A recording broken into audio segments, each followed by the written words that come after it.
मित्रांनो, उत्पन्नाचा दाखला म्हणजेच आपण त्याला इन्कम सर्टिफिकेट म्हणतो. आता हे 2 प्रकारे तुम्ही इन्कम सर्टिफिकेट काढू शकता. एक म्हणजे आपले सरकार सेवा केंद्र पब्लिक पोर्टलमधून जे कोणीही या ठिकाणी काढू शकतं. पण जर तुमच्याकडे महाऑनलाईन आयडी असेल किंवा महाऑनलाईन आयडी भेटल्यानंतर तुम्हाला कशाप्रकारे त्या आयडीवरती काम करावं लागतं, त्याचे सर्व व्हिडिओ आपण या ठिकाणी घेऊन येणार आहे. मग तर तुमचं इन्कम सर्टिफिकेट असेल, कास्ट असेल, सेंट्रल कास्ट असेल, नॉन क्रिमिनल असेल, डोमेसाईल असेल किंवा शेतकरी दाखला असेल, असे विविध प्रकारचे जे दाखले आहेत, ते कशा पद्धतीने काढायचे याची ए टू झेड माहिती आपण या व्हिडिओच्या माध्यमातून घेणार आहे. आता या ठिकाणी या व्हिडिओच्या माध्यमातून आपण इन्कम सर्टिफिकेट महाऑनलाईन आयडीहून कशाप्रकारे काढावं लागतं, त्याची ए टू झेड माहिती या व्हिडिओच्या माध्यमातून बघणार आहे. त्यामुळे मित्रांनो, हा व्हिडिओ तुम्ही शेवटपर्यंत बघा. आपल्या चॅनलवर जर तुम्ही पहिल्यांदाच आला असाल तर चॅनलला सबस्क्राईब करून ठेवा. चला तर या ठिकाणी वेळ वाया न घालता महाऑनलाईनच्या आयडीवरून इन्कम सर्टिफिकेट म्हणजेच उत्पन्नाचा दाखला कशा पद्धतीने काढावा लागतो ते बघूयात. तर सर्वप्रथम मित्रांनो, तुमचा आयडी आणि पासवर्ड टाकायचा जो तुम्ही महाऑनलाईनचा शासनाकडून तुम्हाला मिळाला असेल. पब्लिक लॉगिन यावरून करता येत नाही. येथे याचं सर्व्हिस सर्च करायची या ठिकाणी इन्कम. आता कशा पद्धतीने तुम्हाला मिळकतीचे किंवा इन्कम सर्टिफिकेट काढायचे ते सांगतो. इन्कम सर्टिफिकेट सर्व्हिस घ्या. यामध्ये तुम्हाला आवश्यक कागदपत्र दिले, व्यवस्थित बघून घ्या आणि पुढे जावरती क्लिक करायचे. मी समोर सांगतो तुम्हाला काय काय डॉक्युमेंट लागणार आहे. आता अर्जदाराचा तपशील म्हणजेच वडील अर्जदार करायचे, ज्याला पाहिजे असेल त्याचे. या ठिकाणी वडिलांचं नाव टाकायचं आहे, पूर्ण नाव मराठीमध्ये, इंग्लिशमध्ये टाका. नंतर मराठीमध्ये ऑटोमॅटिकली येईल, नाही आले तर मॅन्युअली टाका. परत वडिलांचं नाव टाकायचं इंग्रजीमध्ये, परत मराठीत येईल. संबोधन निवडून घ्या. किती वर्षासाठी पाहिजे, 1 वर्षासाठी पाहिजे की 3, तर आपल्याला 1 वर्षासाठी. जिथे वय टाकायचं या ठिकाणी, जिथे स्टार दिसतो रेड स्टार तुम्हाला लाल स्टार, ते कंपल्सरी भरायचं. व्यवसाय निवडा. मोबाईल नंबर टाकायचं, बाकी काही या ठिकाणी भरायचं नाही. खाली यायचं आहे, या ठिकाणी रेड स्टार आहे त्या ठिकाणी पत्ता टाकायचा आहे. नंतर या ठिकाणी तुम्ही बघू शकता तुमचा जिल्हा, तुमचा तालुका, तुमचं गाव, अशा पद्धतीने पिनकोड, या पद्धतीने बेसिक माहिती भरायची. खाली याची कुटुंबाची सज्ञात व्यक्तीची माहिती काही द्यायची गरज नाही. खाली यायचं आहे, लाभार्थ्याचा तपशील टाकायचं आहे. आता कुणासाठी हे उत्पन्न प्रमाणपत्र हवं, मग मुलासाठी लागत असेल तर मुलाचं नाव टाका, मुलीसाठी लागत असेल मुलीचं, किंवा कोणाला लागतं आहे, पत्नीला लागतं आहे, कोणाला लागतं आहे ते बघायचं आहे आणि त्यांचं या ठिकाणी तुम्हाला संबोधन निवडून घ्यायचं आहे.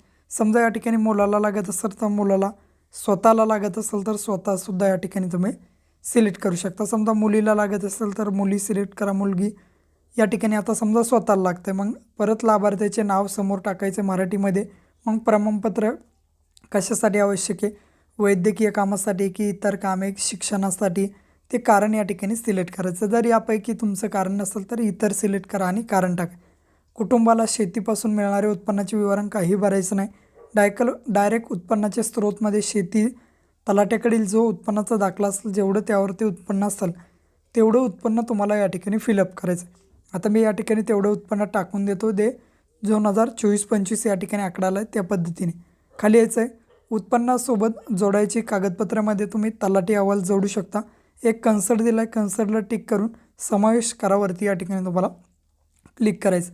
आता या ठिकाणी आपला फॉर्म भरणं झालेलं आहे. आता आपल्याला करायचे डॉक्युमेंट्स अपलोड. डॉक्युमेंट अपलोडवरती क्लिक करायचं आहे.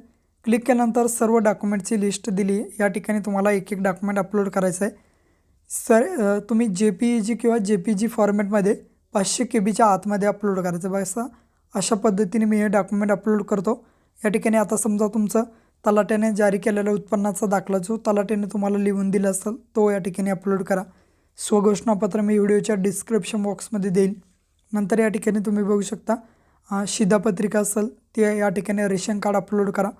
व्यवस्थित अपलोड करायचे. पहिली आणि शेवटचं पेज या ठिकाणी रेशन कार्डचं अपलोड करायचं. नंतर त्याच पद्धतीने तुमचं दुसरे जे डॉक्युमेंट असेल, आधार कार्ड असेल, रहिवासी घोषणापत्र असेल, ते सुद्धा तुम्हाला या ठिकाणी अपलोड करा. आता मी या ठिकाणी मिनिमम 5 डॉक्युमेंट इन्कम सर्टिफिकेट म्हणजे उत्पन्नाच्या दाखल्यासाठी देत असतो. एवढे डॉक्युमेंट तुम्हीसुद्धा द्या, म्हणजे तोटी वगैरे यायचं काम राहत नाही. या ठिकाणी ॲड करून घ्यायचे. आपले आता 5 डॉक्युमेंट अपलोड झालेले. या पद्धतीने तुम्ही तुमचे 5 डॉक्युमेंट अपलोड करायचे आणि कंटिन्यू ऑप्शनवरती क्लिक करायचं. या ठिकाणी लाईव्ह फोटो घेऊ शकता किंवा तुम्ही छायाचित्र अपलोडसुद्धा करू शकता. तर मी अपलोड करतो. अपलोडवरती क्लिक करा. छायाचित्र अशा पद्धतीने अपलोड करायचे. 160x200 पिक्सेलमध्ये 5 ते 20 KB आतमध्ये अपलोड करून घ्या. या पद्धतीने तुम्हाला ते अपलोड करायचं आहे. आणि अपलोड करा बटनवरती क्लिक करायचं म्हणजे फेस डिटेक्ट होईल आणि पुढे जावरती क्लिक करायचं. आता या ठिकाणी VLE अकाउंट करायचं आहे. या ठिकाणी तुमचा जो पासवर्ड असेल IDचा तो पासवर्ड टाकायचा आणि प्रदान निश्चितवरती क्लिक करायचं आणि परत पुढे जावरती क्लिक करायचं आहे. क्लिक केल्यानंतर तुमच्या जो इन्कम सर्टिफिकेट आहे त्याची प्रिंट तुम्हाला या ठिकाणी येईल. या पद्धतीने मित्रांनो तुम्हाला समजेल की तुम्हाला कशा पद्धतीने इन्कम सर्टिफिकेट अप्लाय करायला लागत असते. असे भरपूर व्हिडिओ आपण घेऊन येणार. जर तुम्ही नवीन असाल तर नक्कीच व्हिडिओ तुमच्या कामाला येईल. आता यावर ठिकाणी क्लिक करा. ई स्टेटसवर डेट सिलेक्ट करा. कोणत्या तारखेला तुम्ही इन्कम सर्टिफिकेट टाकलं होती ती तारीख आणि डिस्प्लेवरती क्लिक करायचं. मग ॲप्रूव्ह आहे की पेंडिंग ते बघायचं. तर आपलं पेंडिंगच असेल. या ठिकाणी बघा तहसील क्लर्कला पेंडिंग. आता या ठिकाणी काय करायचं 1-2 दिवसानंतर किंवा तुम्ही स्वतः जर तहसीलला अर्ज दिला तर लवकर तुमचा अप्लाय होऊ शकतं ॲप्रूव्ह. आता या ठिकाणी परत 2 दिवसानंतर चेक करतो. परत या ठिकाणी डेट सिलेक्ट करा. कोणत्या तारखेला तुम्ही तुमचं इन्कम सर्टिफिकेट टाकलेलं आहे ती डेट आणि ॲप्रूव्हवरती क्लिक करून बघा आणि डिस्प्ले ॲप्लिकेशनवरती क्लिक केल्यानंतर तुमचं ॲप्लिकेशन ॲप्रूव्ह झालेलं आहे.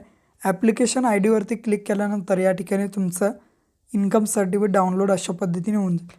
या पद्धतीने तुम्ही तुमचा उत्पन्नाचा दाखला सेतूमधून किंवा ऑनलाईनच्या IDमधून काढू शकता. भेटूया अशाच नवीन व्हिडिओ. जय हिंद.